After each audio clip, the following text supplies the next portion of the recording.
Le propos général que j'ai envie de vous présenter aujourd'hui, c'est que cette nature, on peut soit tenter de l'affronter, tenter de l'exploiter toujours et encore, soit au contraire essayer de faire alliance avec elle pour essayer de trouver des solutions qui se basent aussi sur l'expérience de cette terre, de cette nature. Je dis souvent, la Terre, c'est 4,5 milliards d'années de recherche et développement. Donc il faudrait quand même un petit peu s'en inspirer comme des entreprises. Et on a des belles solutions à trouver basées sur la nature. En 2021, j'ai voulu qu'on organise un congrès sur la résilience, qui est un terme assez proche de la robustesse ayant l'avantage d'être peut-être plus accessible à un public plus large, parce que le mot robuste, voilà, on voit ce que ça veut dire, quoi. C'est quelqu'un qui est capable de résister aussi. L'image du roseau est intéressante, aux difficultés. Et donc, vous pouvez aller voir les résultats de ce congrès. Qu'est-ce qu'on a fait dans ce congrès?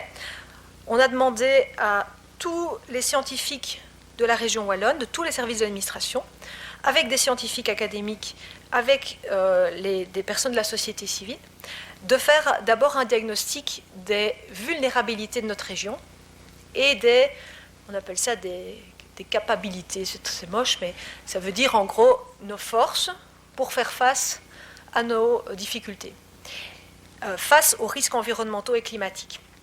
En ce compris les zoonoses et tous ces trucs-là, pas juste le climat. En ce compris les feux de forêt, par exemple.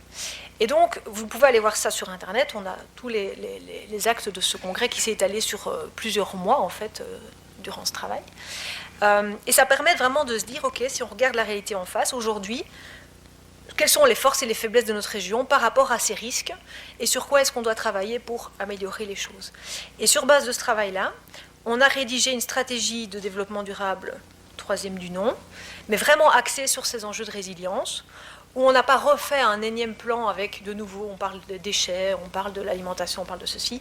On a travaillé sur les interstices, c'est-à-dire ce qui manque aujourd'hui dans notre gouvernance, dans notre façon de mesurer le développement de la Wallonie, dans nos outils de suivi, dans nos indicateurs aussi, pour mettre ensemble tous ces enjeux ensemble, parce qu'il y a beaucoup de plans un peu en tout genre, et on a voulu vraiment travailler sur un autre format. Si on réfléchit à l'échelle des groupes humains, enfin j'entends qu'il y a beaucoup de gens ici qui sont engagés aussi, soit en politique, soit dans le secteur associatif et tout ça, on sait tous qu'un groupe humain, toujours les mêmes qui vont aux réunions, toujours les mêmes qui font les PV, toujours les mêmes qui animent, blablabla, c'est pas résilient. Les gens s'épuisent. C'est la même chose pour la nature, en fait. Et donc, je trouve que cette notion de robustesse, en fait, s'applique aussi au groupe humain. Et ça, c'est aussi l'idée des mouvements de transition qui ont beaucoup développé l'idée de se dire, comme on dit souvent, le cimetière est plein de gens indispensables.